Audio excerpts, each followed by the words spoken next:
आज की इस वीडियो में हम चर्चा करेंगे कक्षा 10 की द्वितीय सत्र बोर्ड परीक्षा में आने वाले कुछ संभावित प्रश्नों के उत्तरों पर। 26 फरवरी को इस वीडियो का भाग 1 अपलोड किया गया था और 8 अप्रैल 2022 में इसी वीडियो का भाग 2 अपलोड किया गया था। भाग 1 में प्रश्नों के उत्तर नहीं थे, केवल प्रश्न ही प्रश्न थे, और भाग 2 में झेन की देन पाठ के प्रश्नों के उत्तर अपलोड किए गए हैं। और आज भाग 3 में कारतूस पाठ के परीक्षा में आने वाले कुछ संभावित प्रश्नों के उत्तर हैं।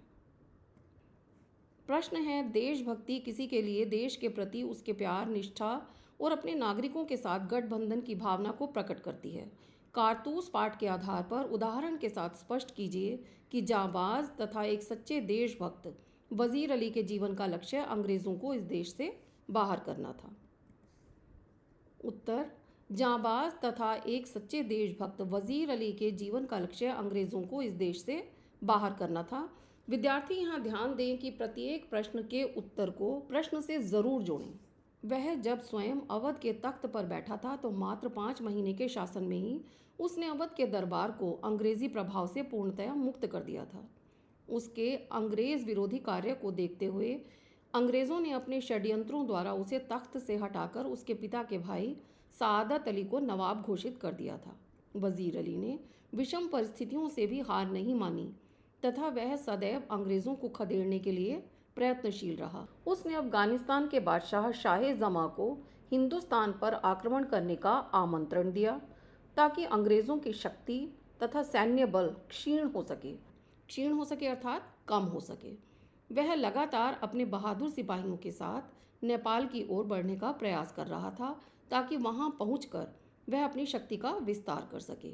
वजीर अली के पीछे अंग्रेजी फौज के साथ साथ नवाब सादत अली के सिपाही भी लगे हुए थे, पर वह किसी के भी हाथ नहीं आ पा रहा था। उसका मुख्य लक्ष्य अभी उससे दूर था और उसी को पाने के लिए वह प्रत्येक कठिनाई का सामना कर रहा था। इस प्रश्न का उत्तर निबंधात्मक रूप में दिया गया है।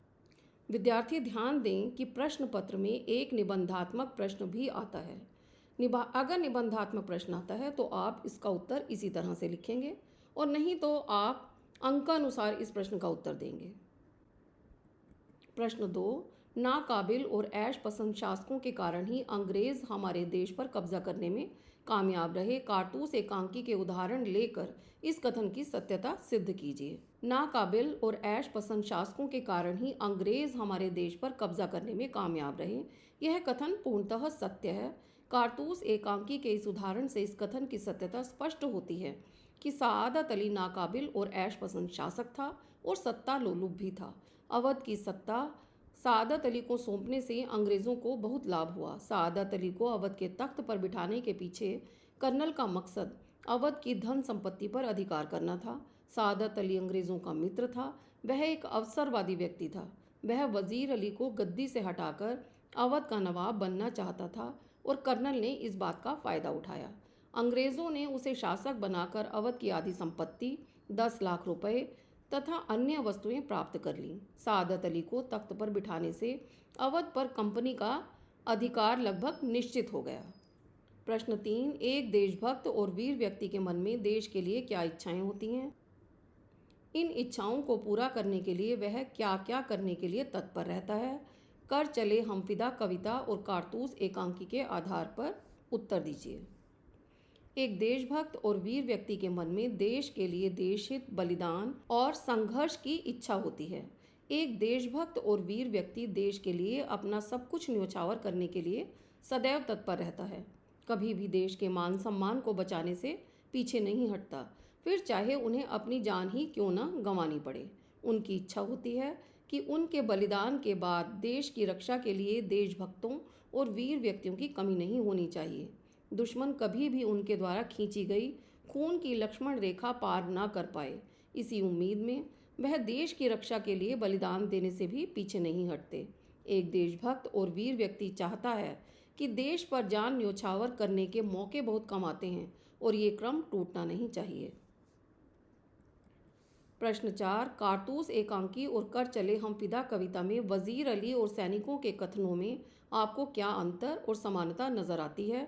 अपने शब्दों में उत्तर लिखिए।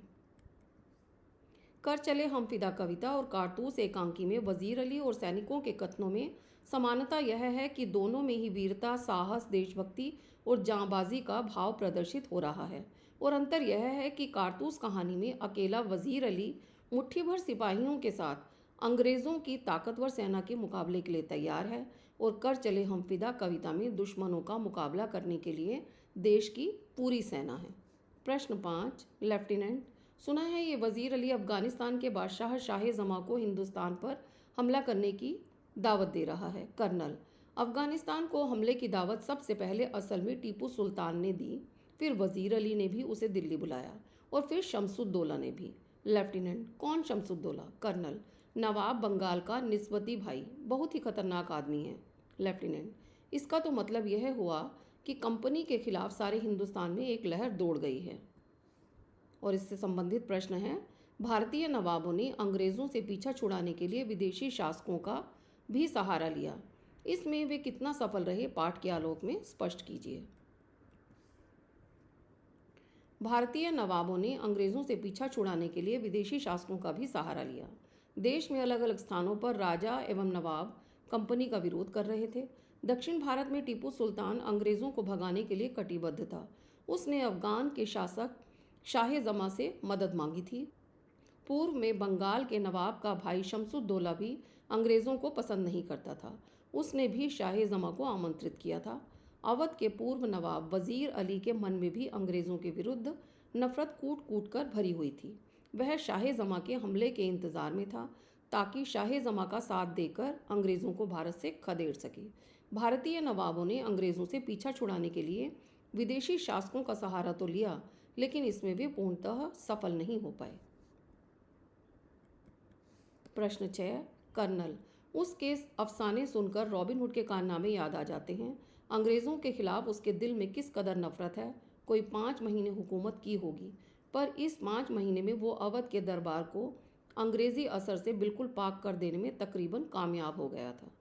और प्रश्न है, पाठ के आधार पर वजीर अली की चारित्रिक विशेषताओं का उल्लेख कीजिए।